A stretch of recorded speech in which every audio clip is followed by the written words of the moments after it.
Chapter 1, The Nightmare. Cold water rushed into his lungs as the violent current dragged him deeper into the river. The rain blurred the sky above, and distant voices echoed faintly through the storm. He tried to swim upward, but the river was stronger than his body. His chest burned painfully as his lungs screamed for air. Every movement grew weaker as the current twisted him around, like a leaf caught in a flood. The icy water pressed in from every direction. He tried to breathe, but the water filled his mouth. Darkness slowly crept into his vision, and the last thing he remembered was the crushing pressure of the river pulling him under. Then, Asta suddenly sat up. Gah! He gasped loudly, clutching his chest as he desperately pulled air into his lungs.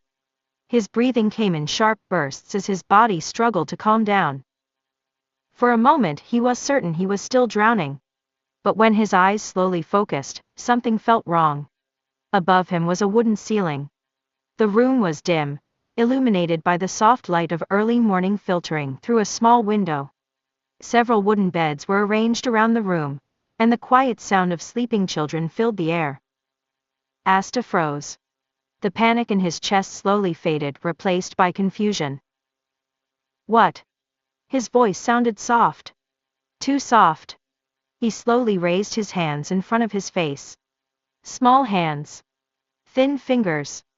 Hands that clearly belonged to a child. Asta stared at them for a long moment. Then the memories came. Not slowly. Not gently. They flooded his mind like a broken dam. Another life. Another world. His name. Kartik Varma. He remembered growing up in a small village. He remembered fields stretching across the horizon, the smell of wet soil after rain, and the constant work of caring for animals and land. Later he had studied agriculture in the city, hoping to return home and help improve farming in his village. His father had been a carpenter, and from a young age he had learned how to work with wood. Building animal shelters, repairing fences, and crafting simple tools had always been normal parts of life. He had plans. Plans to start a dairy business. Plans to improve livestock breeding in the village. Plans to build something meaningful. And then the rain came. The river had overflowed after days of storms. People were trapped in the current, struggling against the rising water. Without thinking too much, he had jumped into the river to help. At first, he managed to reach them. But the current was stronger than he expected. The river dragged him under. Cold water. Darkness. And then, nothing. Asta slowly lowered his hands. So, I died. The words left his mouth quietly. He looked around the room again. Wooden beds. Simple blankets. Stone walls. A church dormitory. The realization slowly settled into his mind. Hage Village. The name came naturally to him. Because he had seen this place before. Not in real life. But in a story. Asta leaned back slightly on the bed, and stared at the ceiling. This can't be real. But every detail matched perfectly. The church. The village. The children sleeping nearby. And most importantly, him? Asta. A boy born without magic in a world where magic meant everything. The main character of a story he once watched. Black Clover. Asta slowly turned his head toward another bed nearby. A quiet boy slept there, his breathing calm and steady. Even while sleeping, the boy looked composed, almost too calm for a child. You know. Asta stared at him for a moment. So it's real. His voice was barely louder than a whisper. Memories of the story surfaced clearly in his mind.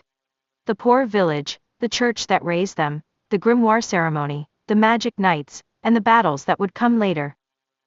Asta closed his eyes, and took a slow breath. If the timeline followed the original story, then everything had not started yet. He looked down at his small hands again. 5 years old. Maybe 6 at most. That meant there were still many years before the grimoire ceremony. Years before the real story began. Asta quietly sat on the bed as the sunlight slowly brightened the room. In his previous life, he had been an ordinary man. He worked with farms and animals, built things with his hands, and tried to help his village grow. He had never been a fighter. But this world was different. Here, magic decided everything. People judged strength through mana. Nobles were born with overwhelming magic power. Commoners struggled with small amounts of mana. Those without power were usually ignored by society.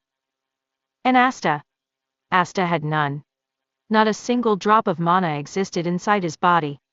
In a world filled with magic, that should have been the worst possible fate. Yet Asta slowly smiled. Because he remembered the story. Even without magic, the original Asta had never given up. Through endless training, and stubborn determination, he had pushed his body